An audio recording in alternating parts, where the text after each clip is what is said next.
Hello, আমি তিস্তা। তাবাকশি গ্রামে দ্বিতীয় দিন কি হলো সেই গল্পটা নিয়ে চলে এসেছি আজ। দ্বিতীয় দিন আমাদের যাওয়ার কথা ছিল নেপাল।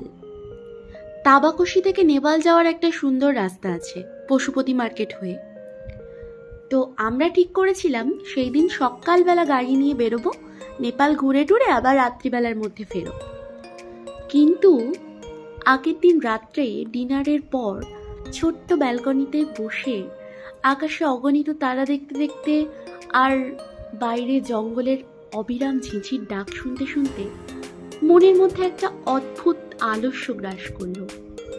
মনে হলো কাল যদি নেপাল না যাই তাতেই বা কি ক্ষতি। হয়তো বন্ধুদের বলতে পারবো না নেপাল ঘুরে এসেছি, হয়তো বা নেপালের কিছু দর্শনীয় স্থান এবারের মতো অদেখা থেকে যাবে। কিন্তু ঘুরতে আসার মূল উদ্দেশ্য তো আসলে মনের আরাম। আর সেই মনের আরামের রসদ সারাদিন বসে বসে পাখির ডাক শোনা, সকালবেলা উঠে হাঁটতে যাওয়া এবং আরও খানিকক্ষণ বিমলদার মতো সুন্দর মানুষের সান্নিধ্য পাওয়া, এইটার লোভ আমাকে ওই পরের দিনের গাড়ি জার্নি ছোটাছুটি এটার থেকে পুরোপুরি বিরত করে দিল।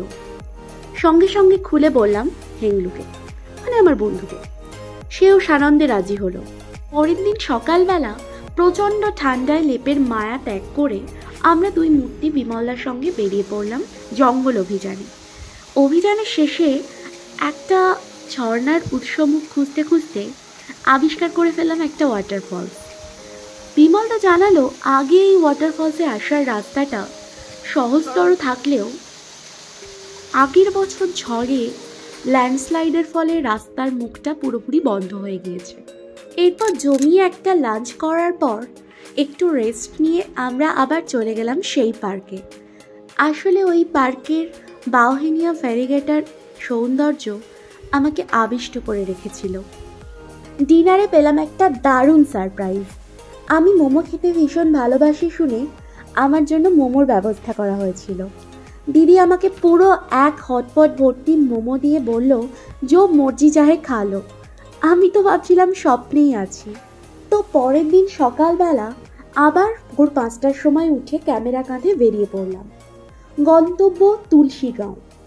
ওখানেই পরিচয় হওয়া এক জেঠুর মুখে শুনেছিলাম তুলসীগাঁওতে গেলে নাকি অদ্ভুত রকমের পাখি দেখা যায়। তাই পাখির ছবি তোলার উদ্দেশ্যে হাঁটা লাগালাম। যদিও পাহাড়ি রাস্তায় প্রায় 4-5 কিমি পথ হাঁটার পর পা আর সাড়া দিল না, তাই বাহাদুরগাঁও অবধি এসেই ফিরতে হলো।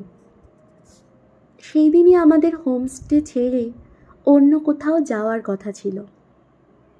তাই এভাবেই তাবাকশি গ্রামকে বিদায় জানাতে হলো। এরপর দেখাই যাক না কি হয়।